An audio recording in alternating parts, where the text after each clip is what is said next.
Come on, this time I want to analyze this gravel. It is natural gravel from the ZOLUX brand. Specifically, they call it Yellow Quartz natural gravel. And it is a gravel that I personally find very beautiful.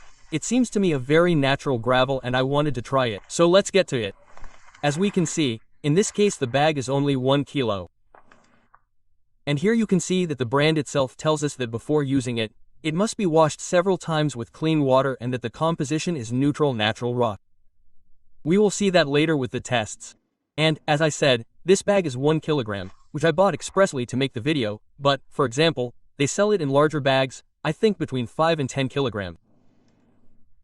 Supposedly, it is a natural gravel that does not have any type of dye, so we should not have to worry about anything when using it in our aquariums.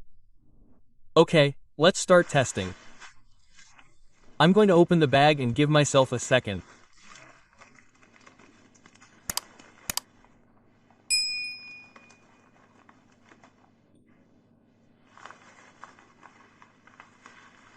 And there it is.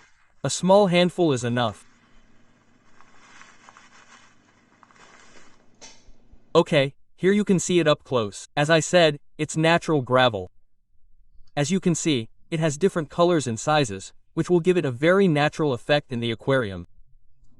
Sorry to insist so much, but that's also the goal of buying this gravel, right? To give the aquarium a natural touch.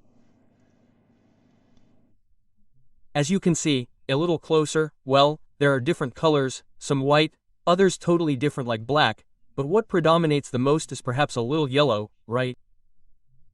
In general, it looks like a rather yellowish gravel. The size, as you can see, is quite small, it is considered gravel. And that's it. Let's move on to the magnet tests. As you can see, if I bring the magnet closer, none of them stick, even the black ones, which may be the ones that attract the most attention, which may have some type of heavy metal, but as you can see none of them stick to the magnet, which is why this gravel does not have iron. Okay, the bag said that you had to wash the gravel before using it in the aquarium, so let's see how dirty it is and if there are other elements, such as remains of leaves, logs and such, as happens with other brands.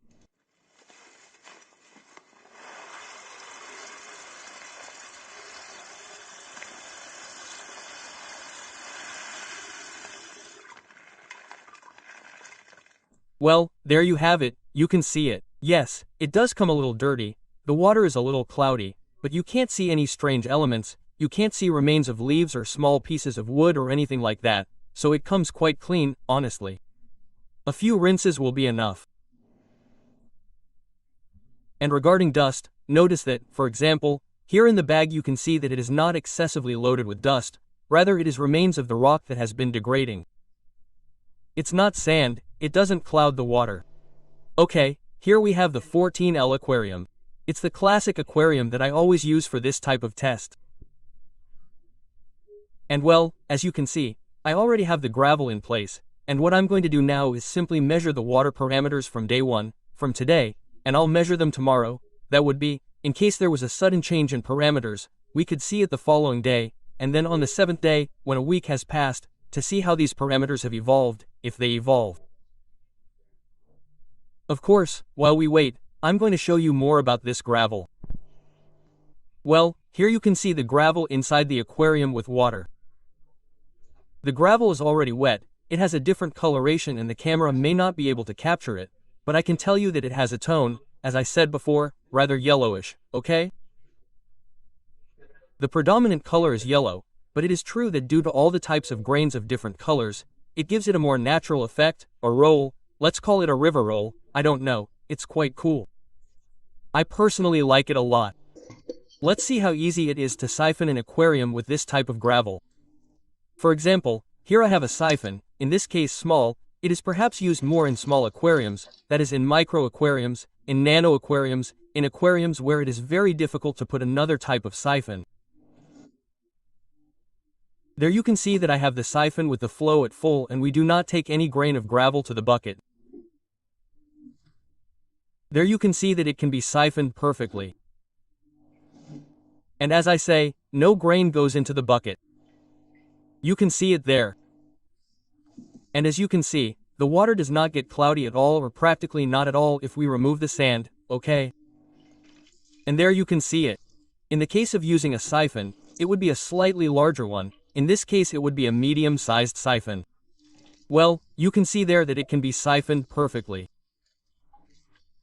The flow of the siphon is at full capacity and we are not taking any type of gravel grain to the bucket.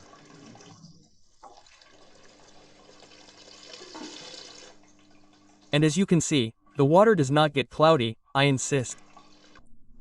And well, to finish the video, let's see the results of the tests.